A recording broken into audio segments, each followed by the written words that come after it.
Al-Mu'iz va Al-Mudil. Al-Mu'iz aziz qiluvchi va Al-Mudil xor qiluvchi Alloh taoloning ismlaridan bo'lib, bu ikkisi fe'lining sifatlaridan hamdir.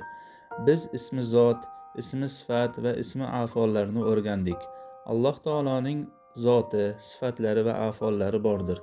Demak, Alloh taoloning ismi zot, ismi sifat va ismi af'ollari bor. Aksar ulamolar Alloh taoloning Al-Mu'iz va Al-Mudil ismlari af'ol ismlaridan deb aytishgan.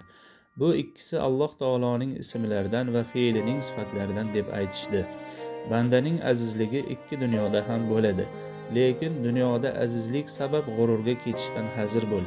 Ehtimol dunyodagi azizlik istidroj, azobga yo'liqtirish uchun arqonni uzun tashlash bo'lishi mumkin. Aziz qiluvchi kimni xohlasa to'g'ri yo'lga solib aziz qiladi. Ey mulki davlat egasi bo'lgan Allohim, sen o'zing istagan kishingga mulk ato qilursan va istagan kishingdan bu mulkni tortib olursan. Istagan kishingni aziz qilursan va istagan kishini xor qilursan. Bor yaxshilik yolg'iz sening qo'lingdadir. Albatta sen barcha narsaga qodirsan. Oli Imron surasi 26-oyat.